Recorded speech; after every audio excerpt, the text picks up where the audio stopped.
and welcome back to Misty Mountain Gaming. I'm the Thedndwannabe. My name is Rob. Dungeons & Dragons has a lot of numbers in it. Those numbers are added to certain rolls, and those rolls determine the successes and failures that our imaginary characters might experience. In the case of the players, all of those numbers are contained here on the character sheet. Figuring out what numbers go where and whether they are the right numbers was initially a challenge for me years ago when I started playing Dungeons & Dragons 5th edition. But when I locked in on a single concept, the character sheet opened up to me. It all made sense, and I became confident that I was adding the right modifiers to the right rolls.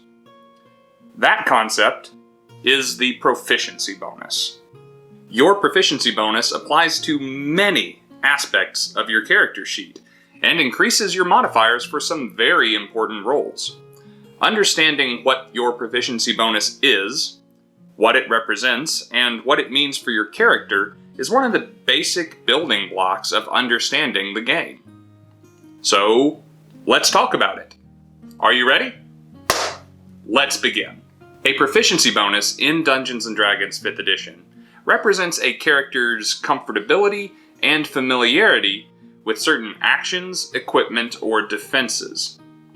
If a character is proficient in something, that means that they have spent a great deal of time in situations that would lead them to be adept in that realm, where others might not be. A character can be proficient with skills, weapons, armor, saving throws, tools, equipment or vehicles, languages, or magic. Now, some of these things, like armor and languages, never require you to roll dice. If you don't roll dice, then you don't add anything to those rolls, so you wouldn't add any modifiers or bonuses. Proficiency, but no proficiency bonus. Easy.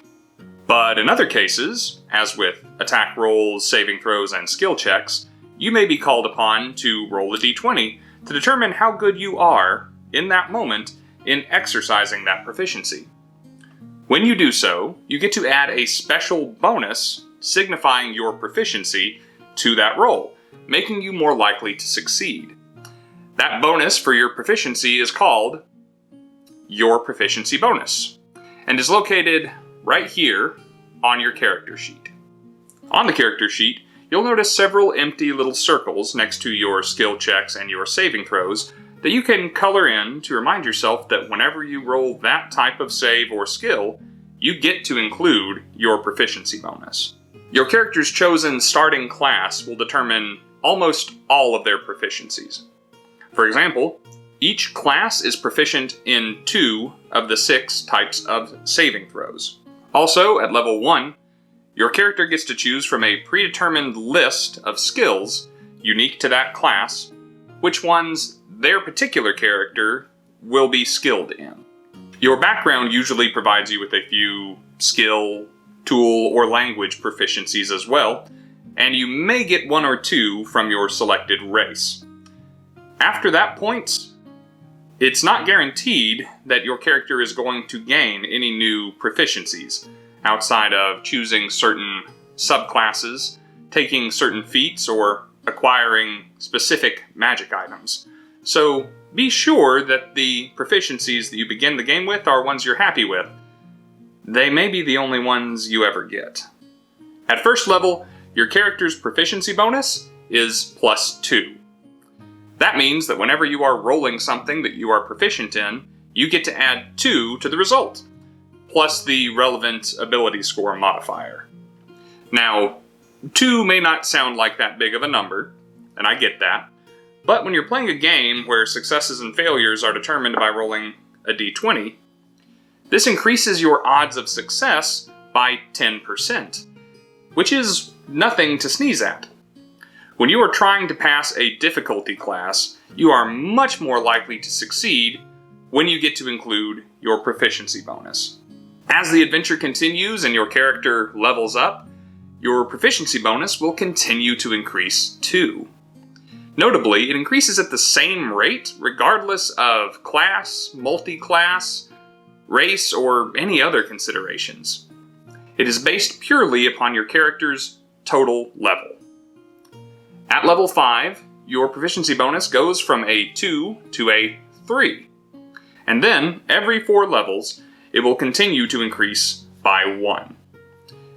It will max out at a +6 when your character reaches 17th level. Because these bonuses are so significant, you are much more likely to succeed in the realms in which you are proficient than people who lack your experience. Because of this, your character is likely to be sought out by other members of the party or the community because they know, both in character and out of character, that you are much more likely to succeed in these types of endeavors. Now, please understand, D&D is the kind of game where you can attempt basically anything, whether or not you're proficient in it. With all of the variables that one might encounter over the course of an adventure and in the heat of the moment, you may find that your character has what it takes to perform under pressure, whether or not it's something that they're usually good at. And the opposite is also true. Even though you are proficient in a particular area, you may find that you occasionally fail. Proficiency doesn't guarantee you success. Rather, it means that you are more likely to succeed than others when you try, because you are accustomed to the attempt. Aside from these rolls, your proficiency bonus is also used to calculate the difficulty class that other creatures have to beat when they try to resist effects that you subject them to. The most common example of this is the spellcaster's spell save DC. But the fighter's combat maneuver DC and other game effects do also include your proficiency bonus. In all these cases, you add 8 plus your proficiency bonus and your relevant ability score modifier.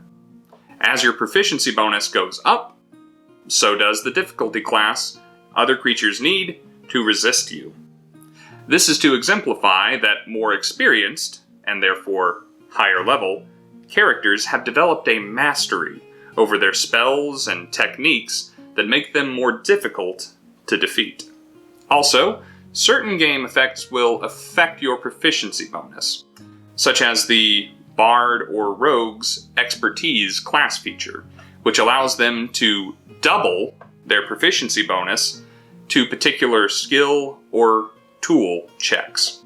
This is pretty huge because as high as a proficiency bonus can get, you could be adding a +12 to a check instead of a +6, and that almost always guarantees your success.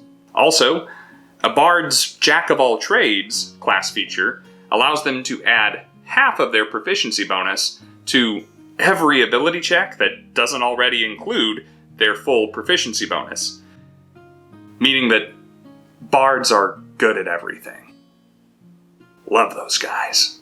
That's it, guys. That's the proficiency bonus video. Other than your ability scores and their modifiers, the proficiency bonus is probably the most important number on your character sheet, and understanding it well is pretty central to understanding the game. Once you know how and where it should be added on this sheet, you can create characters correctly pretty quickly, without using any tools like D&D Beyond that would do it for you. Maybe that's a future video. Creating a character, start to finish, correctly, and showing how simply it can be done. If you'd like to see or hear me talking about D&D more, check out our Twitch channel and our podcast. Links to both in the description of this video. And hey, while you're down there, go ahead and subscribe to the channel and ring that bell so that you know exactly when our next video goes up. And maybe leave a like if you enjoyed the video. And if you didn't, go down to the comments and tell me why, so that I can make better videos in the future. Until next time, friends and adventurers, farewell and Godspeed.